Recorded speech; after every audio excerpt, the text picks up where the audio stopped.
আমরা লায়ের জমিতে এসছি, তো লায়ের প্রচুর জালি, এমন জালি দেখছেন তো। তেল জালি বেশি মোটা আর বেশি সংখ্যক ধরার জন্যে আমরা দেখে বিশেষজ্ঞকে পেয়েছি, আমাদের তরুণবাবুকে সাপেক্সের। তো এনার কাছ থেকে একটু বলবো, শর্টে বলবেন কি দিলে লাউ দ্রুত জালি বেশি বাড়বে ও মালগুলো সাইজ হবে। প্রথম গাছ যখন ফুল আসা শুরু হবে তখন গ্রেট এক্সপার্ট শুরু করতে হবে প্রথম থেকে।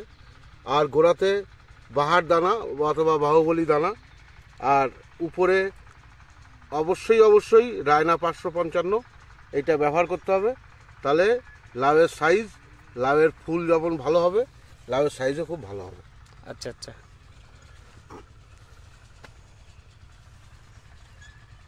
তাহলে এইগুলো দিলে লায়ের গ্লেজ আর জালি এরকম দাঁড়াবে, তাই তো?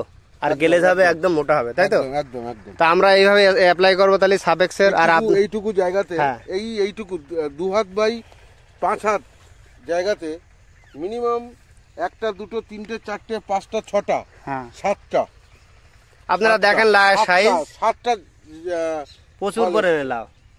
এইটুকু জায়গাতে 2 হাত বাই 5 হাত জায়গাতে 7খানা লাউ হয়েছে। হ্যাঁ, এই একটা ছবিকুলকে বলবো এই একটা ছবি তুলতে, এই একটা ছবি তুমি দেখাও। হ্যাঁ, তো অবশ্যই আমরা এতে